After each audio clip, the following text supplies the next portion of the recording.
bwana. So wewe ungekuwa governor wa Nairobi leo Kama Kaspul anasema gavana. Mnakuwa na jokes but ni sawa. Kaspul maybe atapata kura, najua wewe ni boys wako sana. Labda ananipatia kazi, unajua. Mimi nanyesha kamvua blessings, nimetoka Volkswagen saini bima Volkswagen KPLC wamenicall by token ninja bado you still talking, see I started from the bottom now I'm flying. Ni aje wase Maluki hapa. Welcome back to the Maluki podcast. Tulikuwa tumeteka break for a long while, I think almost a whole year. But leo tuko na our first guest anaitwa MC Joshua. Yo mimi naitwa MC Joshua kutoka UK. All the way from UK. Inamaanisha nini by the way? Jumis J pata na assuming ni London, unajua pale wote Ukambani. But mimi ni assumption. Sasa sijui UK inamaanisha nini. Na usikia unataka tuchome. Sema usisikie vibaya, huwezi choma. By the UK ni Ukambani. Mimi nilikuwa dhani umetoka London. Unajua we ni foreigner huko. Azi. Ukambani. Ukambani wapi? Ukambani hii side ya, unajua watanitafuta wewe. Acha uzuri Kenya ni kubwa. So hata ukisema mahali, alafu unajua funny thing na Kenya ni nilinotice places mingi kuna vile ya jina. Mimi nimetoka UK, place inaitwa Kabati. Kuna Kabati nyingine wapi? Ya Central. So kuna ziko hivyo zinashare. Kwetu jina ni moja tu. Ukambani. Gavana ni Mjamo. Ya. Anyway. Niko na kwetu pia naweza sema pia ni Kitui pia ni Makueni. Huko kote ni kwetu. Huko kwenye ni kwetu.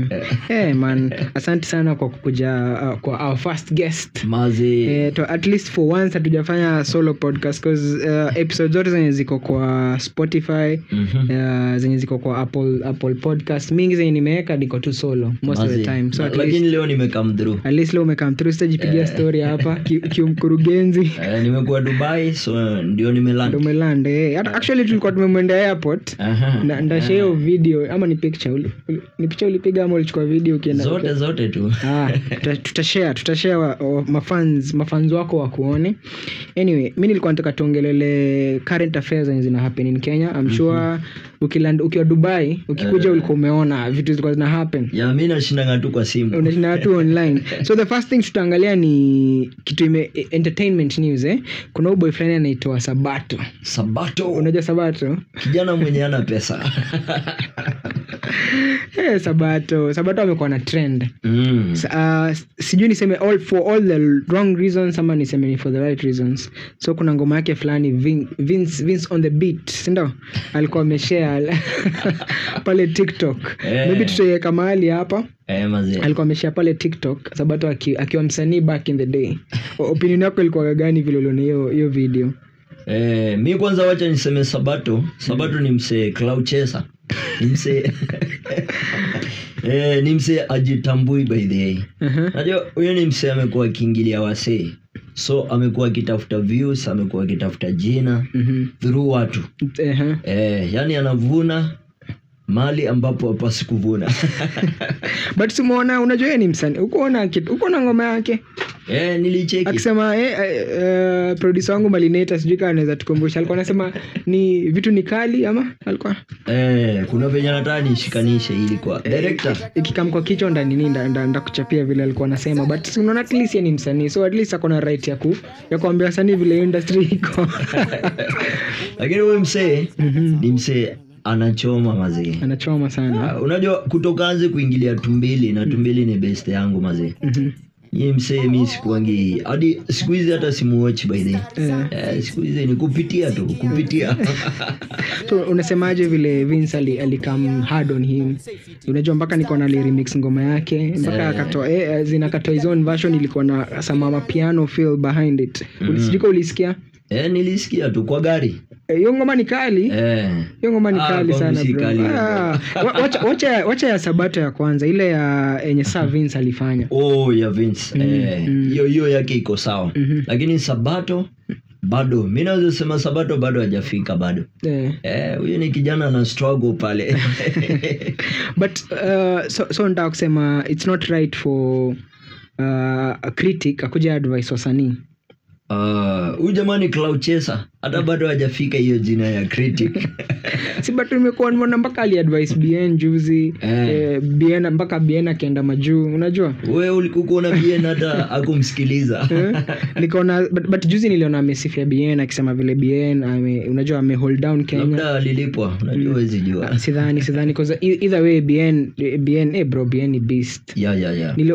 Tukikopia hapo hivyo kwa BN, umechikiwa sawa Tanzania vile wamekuwa na complain wanasema ati BN angeenda breakfast show before Diamond. Yeah. So unaonaje? Me according to me IBN is too big. Mi vile mi najua BN vile nimeona BN akiperform, unajua events zake, shows. Mi naweza sema BN bro, BN ni mkali. Yeah. BN naweza sema by the way hata siku hizi ameshinda Diamond. Siku hizi ni yeye kusema by the kila mahali. Tanzania by the ulimuona by the akienda Tanzania venye wasiapo airport venye walikuwa wamechangamka. Huyu msee siku hizi anapendwa. BN anapendwa bro. BN but pia ni mkali. Kama ni kimziki, wacha hata mziki tuseme tu live performance. BN ni mnyama manze. So mimi sikuwa naelewa vile Watanzania walikuwa wanasema ati Diamond angeenda before BN breakfast show. Angeenda hapo anza kusema I'm 31st. Angechoma mazee. Angechoma ama akianza kuulizwa interview na kizungu aanze kutafuta translator. Mazee. But BN ni mkali na big up to BN. Unajua ana hold down industry. Hadi OG anamtambua by the way. OG Khaligraph Jones. Anamtambua sana yani. Kuna interview fulani niliona ya Khaligraph Jones alikuwa anadai BN anajituma. BN ni kijana, yani ni kijana anajituma kwa industry. Then akasema huyu jamaa anaitwa Masauti ni mvivu.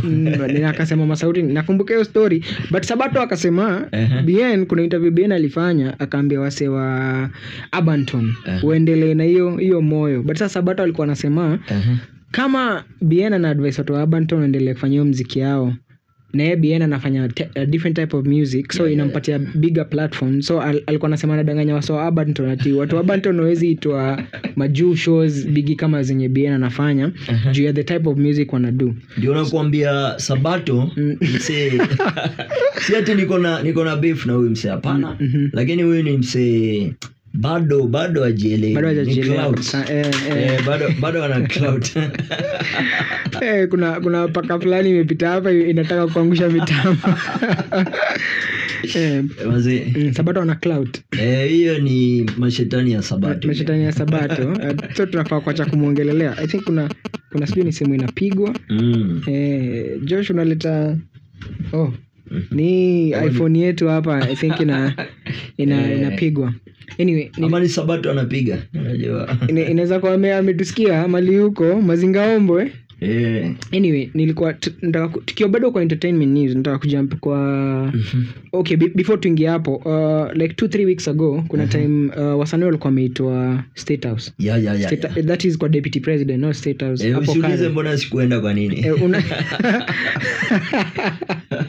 Niliona ni wasanii wa Mlima. So naelewa mbona. Na pia Ukambani. Pia kulikuwa na Ukambani. Kasolo pale alikuwa pale. Aliwakilisha. Mimi okay, sikucheki hiyo but because sikuwa na the whole video, nilipitia tu mtandaoni on Twitter. So wasanii waliitwa pale na deputy president.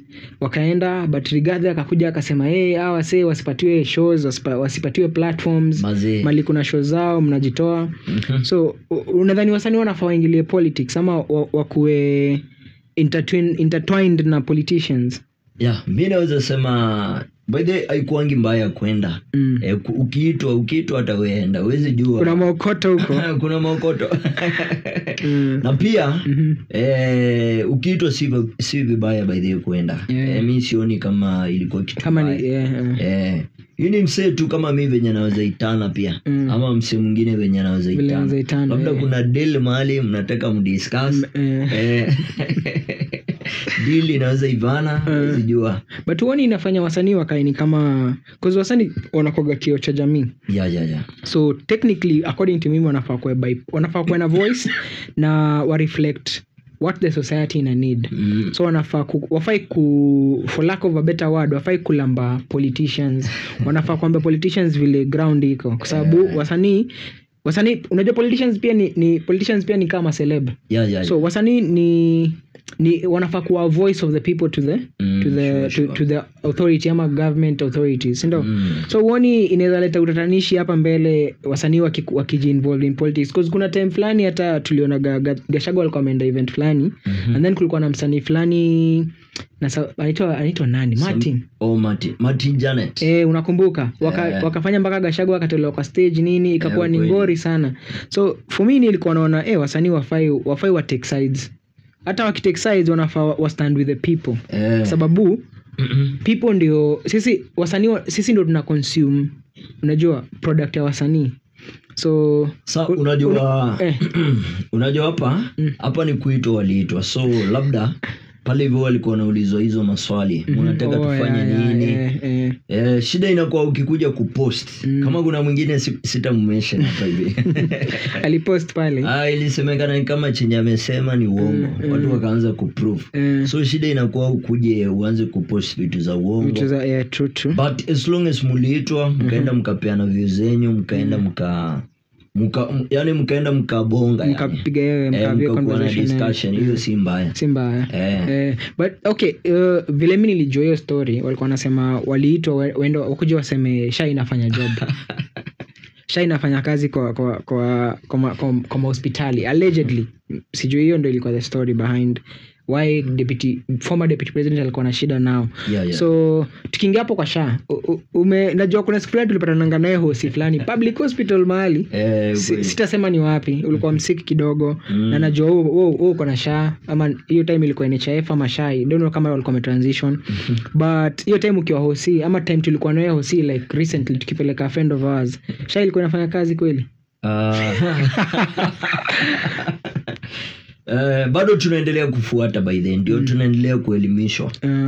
Kama siku ya leo nilipoland nimeweza kupatana na mmoja wa hiyo Shah. So kuna wase moja inafanya tuko na meeting leo usiku, so labda ulikuwa na PS mahali. So tunaendelea kudiscuss watu wa serikali. So very soon tutawaambia tu kama inafanya kazi ama ifanyi. So hiyo story ya wasanii, the reason nimekumbuka ni juu recently ama a day ama 2 days ago, Samido wako majuu. Yes, Samido. Producer, Samido wako country gani? Ireland. Ako Ireland. So but then nimeona video yake ikitrade akiomba pesa. Wacha wenye alikuwa kwa street akiomba pesa. Kuna video fulani alikuwa kwa club kwa show. And then akaanza kuplay guitar. Alafu anauliza wasanii, watu wanasema one time ama kasongo ama nitango aje, ama no time ama unajua hizo majina watu wanaitaga president. So again tukikama hapo bado unaona yeye ndio ana pressure crowd waseme one time, cause kumekuwa na stories mingi ama cause yeye ni msee wa serikali, si ndio? Samido ako employed na gava. So unaona ikiwa right yeye ku criticize government akiwa bado in government. But hiyo siku nilikuwa huko by the way, nilikuwa kwa hiyo event. So watu wenyewe ndio walianza. Ni watu walianza alikuwa anacheza tu vizuri. But watu wenyewe one time. Unajua yeye kwa pale mbele ana yeye ange control hii crowd. So yeye pia one time. Na labda alikuwa anasema one time yeye kukua huko. Unajua inaweza kuwa labda alikuwa anamaanisha one time president, ndio? Labda by the ilikuwa tu one time ya huko yeye. Na history walikuwa wanasema amepigwa transfer. Nimeiona. Akapelekwa hizo itango aje. Hizo places zenye ziko prone na bandits. But wao walisema tu kama yeye tu ni askari kama askari mwingine. So mtu akauka gava hupewa tu transfer. Hiyo ni kitu. So unaona ikiwa saa si punishment juu ili kama after ile show fulani alibado kupiga akasema one time. Mimi siwezi sema ni punishment yani. So naweza sema tu ni kila mtu upitia mtu mwenye kwa gava. Si ati natetea gava. Wewe nakuona sana. Inakaa hii pesa bro acha kula peke yako. Hata si unatupeleka huko, unajua. Hakuna pesa. Hakuna, si tunaongea tu kweli by the. So okay, tukikamsa kwa gava juu sasa tunaona tumetekio direction ya gava. kuna hii time walikuwa wanafanya affordable housing. Yeah. Ilikuwa Mkuru kwa Jenga. Actually ni like a week ago, si kitambo sana. Na wanaswa walikuwa wengi bedhe, wale wakasema wana benefit from hizo manyumba, na later on wakuja tukaona watu wakipatiwa do. But PSW Housing alisema CSW Housing alisema hakuwa na watu walipewa pesa, hiyo ilikuwa tu propaganda. But tuliona ma video but tu assume ni propaganda. So hizo nyumba za affordable housing, ukweli wasa Mkuru kwa Jenga wana benefit ama ni wase tu wa kukam? Mi point yangu, mi nilienda pale kwa ground by the nilitembea. Nilikuona nikucheki. Nikaziona ni hizi. Hizo nyumba nimeziona, nikaziona. Nyumba ziko. Nyumba ziko. Hata kuna time nilikuona na Kaspool mkienda ingine hapo. Tumeingia hadi ndani, nyumba ziko. Hiyo ingine ndio sijui sasa. So si but unajua wewe ndo unatetea. Wewe ndo unajua unapiga una rub shoulders na wase CS ama PS wa serikali. Ni best wangu wengi. So niko sure mmehave hizo conversations nao zenye like beneficiary wa affordable housing ni nani? Unajua msee kama mimi nikiamka leo niseme ni aje nataka affordable housing, ndakuwa able kuipata ama lazima nianze kuhongana? Unajua ni Kenya, tuko Africa, lazima nianze kuhongana ama like nikishalipa na kila kitu go through then naanza kupata hiyo nitawaje ndapata opportunity ya kuown a house. Na kupata by the so kuna namba pale waliweza kupeana, na pia kuna kwa mtandao pia. So kuna mahali unaweza apply ndio uweze kupata. By the way, watu wamepata nyumba. Kuna watu hawakuwa na nyumba lakini wamepata nyumba. Lakini how affordable is it if okay, sijui how true it is, maybe ni allegedly, but nilikuwa na msee fulani alikuwa anasema, producer maybe pia kama akona na idea of it anaweza tuambia. Nilikuwa nchiki msee fulani akisema unaambiwa wekele deposit ya like 150,000. Sijui ni ukweli. Unajua pale kwa mtandao kuna vitu mob sana, kuna vitu mingi sana watu wana discuss. So ile kitu ya muhimu uingia tu pale kwa mtandao. Kwa ile official. Hata producer unajua kuna net pale anaweza tubugulia na atatuambia kama lazima niekele deposit ya 150,000, because I'm thinking if lazima niekele na wanasema hizi manyumba zina target ule mwananchi huko chini. Wananchi wangapi wanaweza afford bro kuekele 150k tu hivyo from nowhere?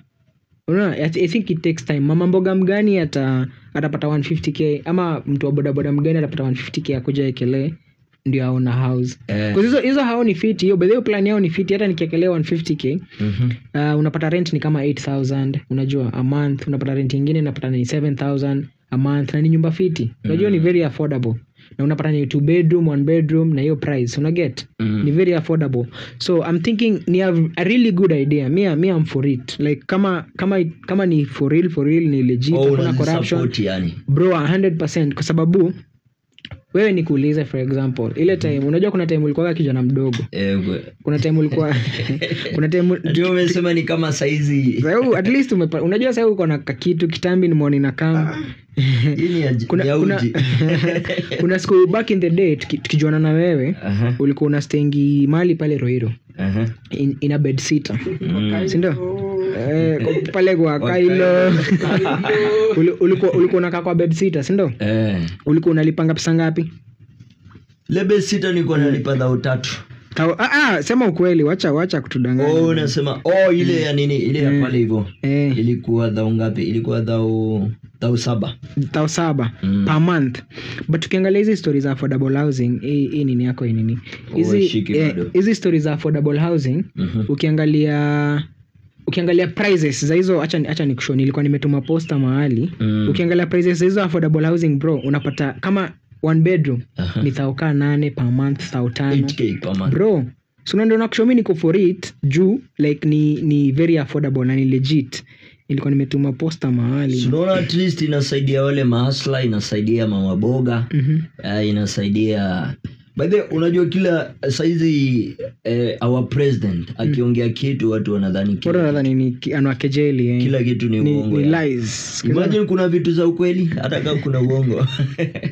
Mimi bado nagojelea chapati milioni 1. Ndio hapa hivi nikusomee. So bed sitter per month, hii ni monthly rent ya bed sitter.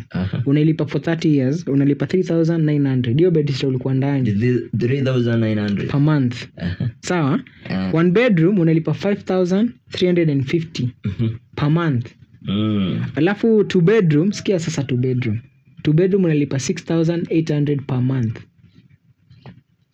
So mwana vile ni affordable. Yego sawa. Sasa ndio nakushow niko for hiyo. Kama ni ukweli, but kama wanatapeli wasee, unajua kuna ile inaweza kuwa watu wanajenga mabuilding but wana benefit from it ni matajiri. Hata ukiangalia tu hapo hivi kwa mtandao unaona hadi kuna through Huduma Center pia. Najua unaweza apply through Huduma Center. But nilikuwa nataka kuona kama naekelea initango aje, naekelea deposit ya how much. Hiyo ndio sikuwa sure about Oyo deposit. Tutamleta PS. Tuta interview PS ndio tuta interview PS. So tukiruka hapo pia another thing pia before tutoke kwa affordable housing, kuna Governor Sakaja. Governor. Anitangwa nani? Ngumi Mbwekse. Governor Sakaja. Man, sijui vile nitasema hii story juicy. Nataka kujua yote about it. Amekuwa lately ana evict say from hizi manyumba za Kanjo. So kama Ngara Estate wasa walitolewa, Kariakoo, I think Kariobangi South Pen leo wasa wamechujwa. So na ukiangalia Governor kama Sonko, ile time wasa walikuwa na area za rent, alikuja aka waive rent za wase. Akawapatia waiver ndio wase at least kama walikuwa wanashindwa kulipeo mingi ile ilikuwa waived waanze kulipa pole. So na Governor Sakaja ndio msemo yangu, yeye ndio youth, yeye ndio unajua tunasema bring up Nairobi anafaelewe. So do you think it's right for him kukuja kwanza kutuja say from easy government property, that is county houses kama zanga, niko sure sijiko umeenda Ngara ama Gara tunajonga hizi manyumba za gava zile zina oniwa na county, si ndio? Zenye rent labda pia ni same kama affordable housing, hapa ni 3k a month na ni 1 bedroom, we get. So na is it right for kuja kuanza ku evict wase? So Governor hapo kwa Governor by the hajafanya kitu mzuri. Hajafanya kitu mzuri by the kutoa watu kwa zile makeja. Unajua labda kuna msemo mwenye amegrow ya place fulani tuseme kama hiyo place kuna watu wamekaa hapo more than 40 years bro. Yani life yake amekuwa hapo, familia yake, wajukuu mpaka wengine wamezaliwa huko, wengine wanakaa huko bado, unajua. So hiyo hajafanya fit by the hiyo ndio hajafanya fit hiyo Governor. So wewe ungekuwa Governor wa Nairobi leo kama Kaspul anasema Governor. Mnakuwa gana jokes but ni sawa. Kaspul maybe atapata kura, najua wewe ni boys wako sana. Labda ananipatia kazi, unajua anaanza kuwa PA wake. Hata Babu Owino anasimama. Babu Owino 2027. Gakuya pia nasikia anaweza simama MP Embakasi North. Siko sure again allegedly. So nani? Irungo Nyakera anasimama. Wacha niongelee Kaspul juu nimeindirect na yeye sana kuhusu zile makeja. Yeye Kaspul yeye anasema si eti namtetea lakini venye tu tumeongea naye yeye hawezi toa watu kwa zile makeja. Hiyo ni kukosa utu. Hiyo ni kukosa utu. Kwa maana yake yeye anaelewa kuna mtu amegrow hapo, unaona? Kuna mtu life yake venye tumesema tu imekuwa pale. True. So hiyo mtu ni kama displace, yani ni kama kumweka place. Hata kama unampeleka kwa affordable house hapo umfanyie fit. Hapo umfanyie poa. And then pia the fact that walikuwa wanatoa mavitu za wase zinaekwa kwa roli alafu zinapelekwa. Hiyo si poa. Hiyo si fit. And then pia walikuwa wanakuja na alafu unajua ku make matters worse. Wanakuja wanachukua vijana wa mtaa ingine wakuja wahamishe vijana watoe vitu. Unaona vile ni tricky sana. Hiyo ni tricky. Inaweza breed insecurity kwa Nairobi, unajua. Viwanja ziko mingi sana kama ni kujenga manyumba. Kama ni viwanja by the ziko mingi sana yani. Hii Nairobi ni kubwa. Yani. Sakaja anasemanga lazima iwork.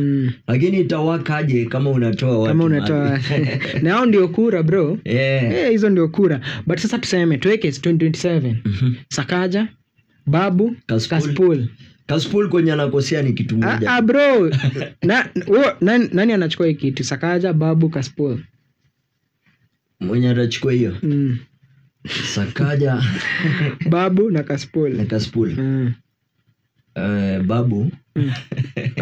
Babu hapo juu. Babu kwa sababu But kuna venye Kasipul akicheza fiti akiheshimu Gen Z.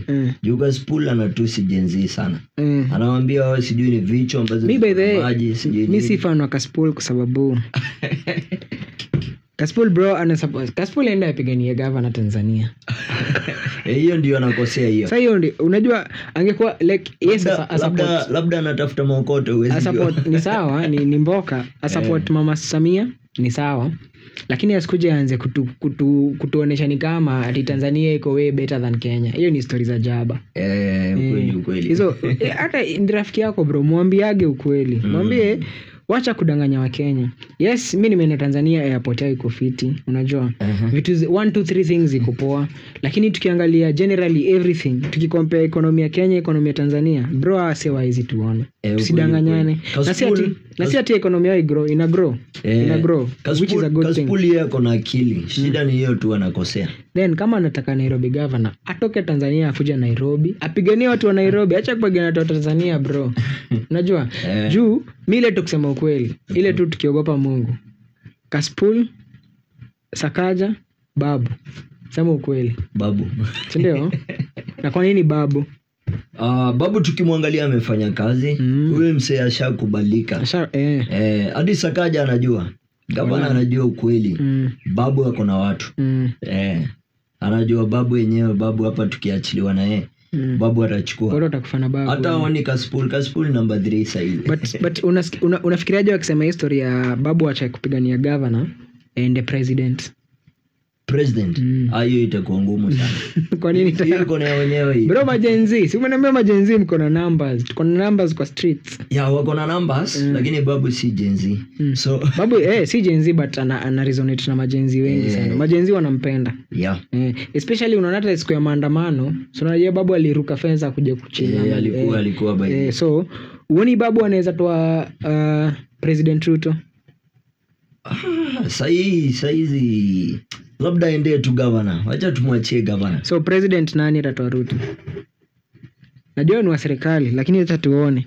Serikali inasema nani anaweza toa Ruto. Najua sasa tuko kwa serikali sisi. Lakini si mko na intelligence, mnajua ule msa yako na unajua ana make sauti. Wacha kwanza President Ruto amalize.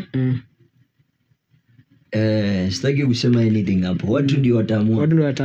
Sitaki kusema 10 bila break kama nini ndio watu wanaingilia, hapana. Wacha watu waamue wao. Sitaki kusema no term. Watu wacha wao. Sitaki mokoto iishe. Watu wataamua wao wenyewe.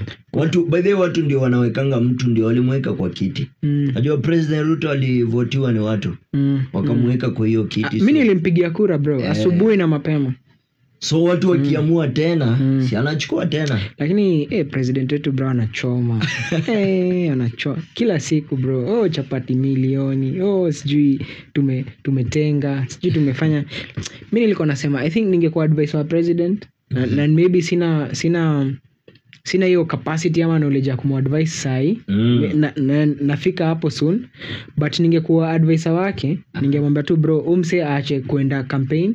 Unajua aache kwenda kwa streets, afanye tu kazi. Wakenya waone wenyewe kazi. Juu kuna vitu kama hiyo nyumba ya Mkuru kwa jenga. I think ende alianzisha, si ndio ende alilaunch. Na iliisha. Unaona kitu kama hiyo ni poa. Lakini Wakenya waone hiyo juu wanaona zile story ameambia waseza uongo na halijafanyika. So mse angekaa tu kwa ofisi, aache tu ma PS ndio wapige story, lakini pange kazi. But anyway, tutoke kwa politics, but before talking about politics bro, Tanzania. Tanzania by the hata niko na mauchungu na Tanzania. Niko na mauchungu sana by the. Kwa nini uko na uchungu na Tanzania? Ase walifinya Boniface Mwangi. Man. Wewe msha kufanywa kitu fitu. Wewe nilichekia hiyo interview ya Boniface Mwangi, nikasema manzee. Ukiona mwanaume analia saa zingine bro. Mwanaume hawezi lia bure. Man, walimfanyia unyama. Sio hawakufanya fiti. Hata kama ni kumrudisha, walimfanyia vitu mbaya sana. Man, mimi hata bana, unajua wanasemanga mama ndiye anajua uchungu wa. Mwenye anajua uchungu wa mzazi ni ama mtoto ni mama sana. Ni mama. Yes, uchungu wa mtoto ni mzazi anajua, lakini sana sana ni mama anajua sana. So sikuelewa mbona got hiyo extreme ya plus also Boniface Mwangi hakuna kitu angeita demonstration Tanzania watu watokee, hakuna mtu angetokea demonstration angeita, so then alikuwa any threat. So man mi hata sijui ni mbaya ni bad but also unajua walikuwa wanasema alikuwa ameenda kutetea huyu mse mwenye alikuwa ameshikwa huyo. Bado wako kwa I think ako Tundulusu I think bado hajaachiliwa bado.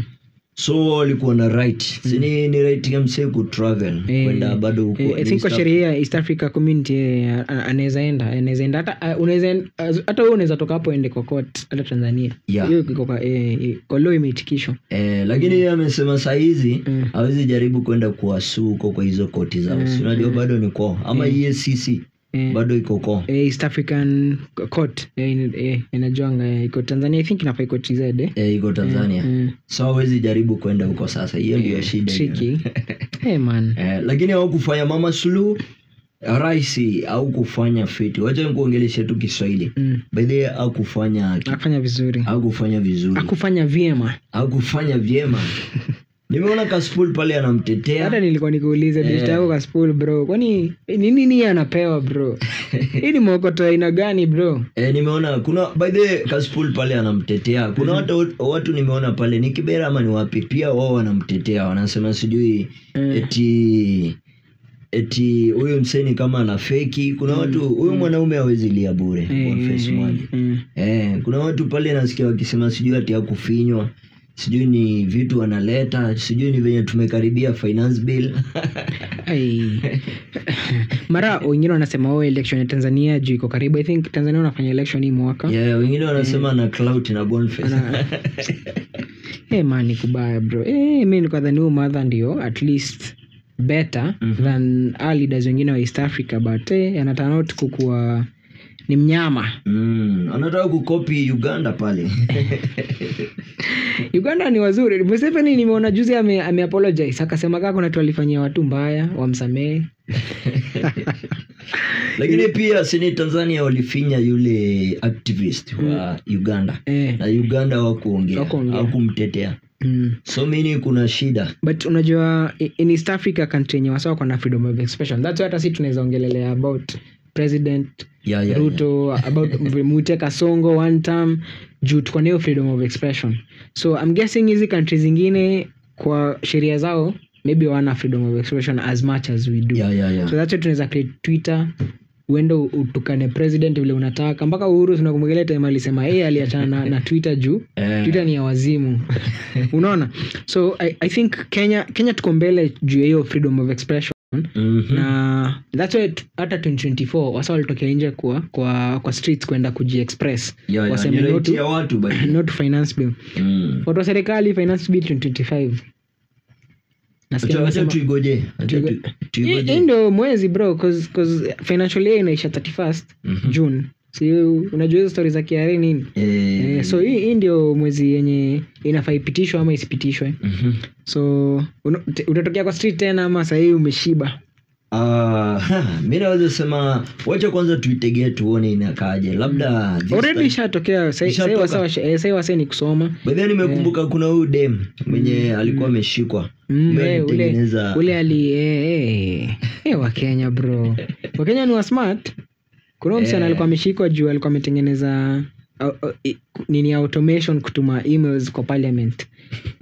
But mbona tena ashikwe? Si tunafanga tutume emails juu ya intango waje tuseme opinion zetu before ipitishwe. So in case ikiwa inafinyiliwa Kenya utatoka kwa street tena ama uko sawa? Wacha ikuje. Tutaamua. Ikishakuja tutaamua. Anyway, director wetu hapo kwanza unafuata mbele tumefika dakika ngapi? Director amelala. 33. By the way, because ni for director amelala. Anyway, bro, tukitoka politics kidogo, kuna msanii fulani anaitwa Sabato. Ngoma yake ndio nilikuwa nataka kuona kama umekumbuka juu nimeona umeingia online. Nilikuwa nadhani utaniambia hiyo ngoma yake. But mimi naweza support Sabato once in a while. Kuna vitu nasemaga zinakugani ukweli. Unaona? Wallahi akiadvise hata wewe ukiadvise ingi wasanii kuna vitu unasemanga ukiinterview wasanii kuna vitu nasemaga inakuwa ni ukweli. So I think again kuna fakota nayo freedom ya kujiexpress. Na mtu wanasemanga mtu anajonga football vizuri sana ni ule mtu anakokuwa ana spectate, si footballer. Ukiangalia mafanzo akiongelelea football vile Cristiano angepiga ball fulani instead of vile amefunga. Utadhania mafans ndio wakali. Jua wako nje wanaona. Ukweli. So msanii mgani we unatambua saa hii 2025? Msanii mmoja anatambua 2025. Wasanii wenye wako wenye wanakam. Hata kama ni wa Mtwecho. Mwenye Wakenya wanafaa wakuwe rada na yeye. Mi by the way kuna msanii Ukambani huwa namtambua sana. Ni venye sometimes huwa ananiudhi. Anaitwa nani? Lakini msanii ukuwa fiti. Ni msanii akiamua kujituma yeye hujituma. Anajitumaga. Dekea Mudhanga. Pole tunacheka. Ndeke ni mkali. Ndeke ni mkali. But then Ndeke performance. Performance yake I think Kamba Festival ingine. Si hiyo ndo alikam? Wacha hii yenye imepita hii. Hiyo ingine, hiyo nilikuwa. Hii ingine, hii yenye imepita sikuenda. Ndeke Mudhanga kwa msanii mnoma. Huyo ni msanii mnoma na anatambulika. Hata kama anatingisha hizo nini, hiyo ni style yake by the way. Hiyo kitu inakubambaga. Mimi naonanga mwanaume akitingisha bro inakaa funny sana. Tuseme tu ni style yake. As long as hakuna mwanaume mwingine anakuja kumondia. Sasa unajua taushago bro. Utapata mtu amekuja ameanza kudance na yeye hapo. But yeye alikuja na style yake. Na unajua ni msanii wa gospel. Ni wa gospel. Hata kama anatingika ni wa gospel.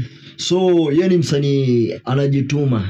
Yeye akiamua kudrop ngoma yeye huamua. Na performance. Yeye anauanga show, yeye anajua ku kill the show. Ana kill the show. Yeah, na kuna energy. Though kuna sometimes sitaki kusema mingi lakini kuna mali anafaa kuangalia. Nimemwambia mara mingi. Nimemwambia mara kadhaa. Kuna mali anafaa kuangalia at least junior gospel. But hiyo kutingika si eti ni mbaya. Acha atingike.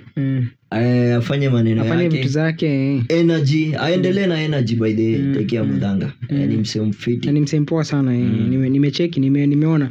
So tukiwa hapo bado kwa wasanii Ukambani, at least wewe ni the right person kuongea naye juu. At least pia see a lot of events in Ukambani pia. Ni nini wasanii wa kwetu atufanyi kuweka hiyo music yetu hapo juu kama wasa wa mlima? Because ukiangalia siku hizi wasa wa mlima ikikamni huku mulima huku. So wasanii wa mulima usapotiana, yani wanakuwa na ile unity. Saizi wacha nikupatie example. Na wao hawajatulipa wase Blue Springs. Blue Springs unajua? Najua Blue Springs. Pale Garden City opposite. Hiyo place ukienda uangalie schedule, hata director Marineta, Zenda Marineta anajua. Sasa uende pale uangalie schedule, hata sasa utakubook Sunday uwezi pata. Juu wasanii wote wa Gikuyu wanafuatana hapo. Nimenotice. Hao wase wanasupportiana. But Ukambani unapata tangu msanii akusupport. Hii msanii wazee mnakuwa mmepelekana. Ni tricky sana. Sikuna wengine hata mimi uwarich wananiambia najifanya mimi ni msanii. Anaanza maswali zingine sijui nini, utanilipa ngapi, sijui unafanya na nini. Maze. So ile support wasanii wa Gikuyu by the way supportiana sana. Nimenotice hao wase wako. Acha nikwambie. Ngoma yako inaweza kuwa hakuna mali okay, siwezi sema hakuna mali but tunaanza tumie hiyo word. At least content creator wana push pia showbiz because I think biashara entertainment malido iko mingi pia. Yes, kuna hizo mashows but pia hapa hivi kwa cloud tunajua showbiz. At least ina turn entertainment bado into business. So wasanii wanategemea content creators wanategemea wasanii. Hii kitu ni kutegemeana by the jo unajua nimeongea hivyo juu nimeona tuko Ukambani, nimeona kuna wasanii pale hivyo wanaingilia wale content creators hivi. Anasema sijui wanawapiganisha sijui nini, hakuna. Hao wasee tunasaidiana mazee. So bila hao wasee nyinyi hamko. Ni kitu iko by the bila saizi by the watu wa watch TV. Mimi nimekuwa hata sasa ukiwa kwa gari nani ananipigia? Stima zilikuwa zimepotea. Josh akaja akinipigia story. Ulikuwa unasema vile wasanii tunafaa wanafaa washikane wa support. Unajua pia wewe ni msanii. Mimi nilikuwa msanii. Wewe ni content creator na pia ni msanii. Ukiingia na studio bro, huwezi ni ndakuosha. But mimi si msanii wa. Ningekuwa najua Kikamba vizuri like ningekuwa niko very nitangoaje like very fluent kwa Kikamba then labda ningetoa Katombi. Bro. Mimi hata sasa nikipatiwa beat ya Ukambani bro, tuingie studio tufanye wallahi unajua uzuro vile nimenotice na ngoma ya Kikamba ni sana naweza sema nilitoka hapa hivi nje asubuhi nikaona jirani anaanika nitangoaje nguo. Sasa unairudia times 2. Nilitoka hapa nje asubuhi. Anyway bro, asante kwa kuja. Nimeona tunaweza bonga story mpaka kesho. So acha tunashukuru. Si ati hii ni last time kwa hapa bro. Tunabakishia wase wa nyumbani for other episodes because this is not the only episode tafanya more episodes. I hope hiyo channel yako kianza ile ya Kikamba bro. Unajua mimi Kikamba yangu bro nianze kulana hapo. Tupige pia na wewe. By the way Kikamba ni ngumu. Kama ni ngumu lakini next time bado tunaweza jaribu episode moja hivi tuone kama nini itaitikia.